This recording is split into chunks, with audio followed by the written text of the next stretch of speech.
Hi, my name is Nick. I'm a software engineer at Tyler Technologies.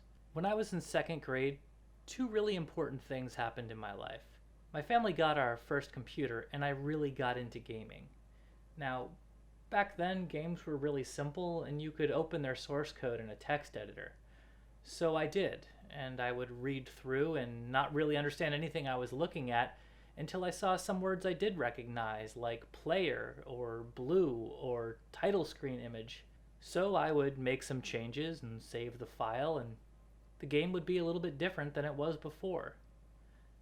Now, 99% of the time, the game just wouldn't work anymore because, well, I was 8. I had no idea what I was doing.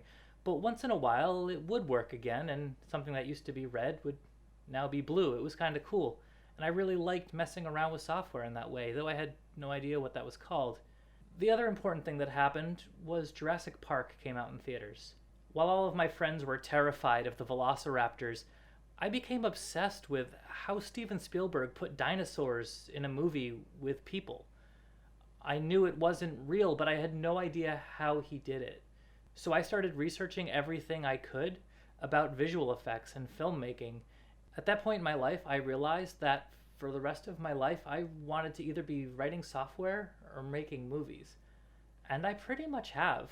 I have a career as a software engineer, and when I'm not doing that, I'm making movies, though I'm not very good at it.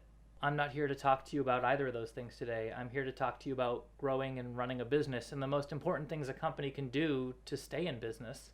For the most part, we live in a capitalist world, so companies need capital, money, profit to succeed.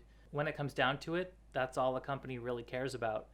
But a company can't exist without people, and people care about a whole lot more than just money.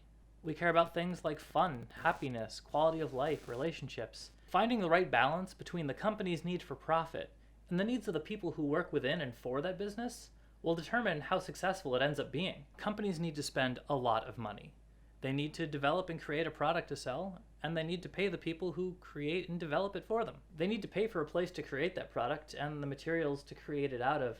They have to pay for a ping pong table for their employees so that they don't end up getting a job for the person who does. All of these things are called expenses. Once a company has made a product, they can start to sell it. All of the capital made off the sales of these products is called revenue. The math is pretty simple. You take your revenue, the money coming in, subtract your expenses, the money going out, and then you get your profit, the money you get to keep, or hopefully invest back in your company, people, and products you make.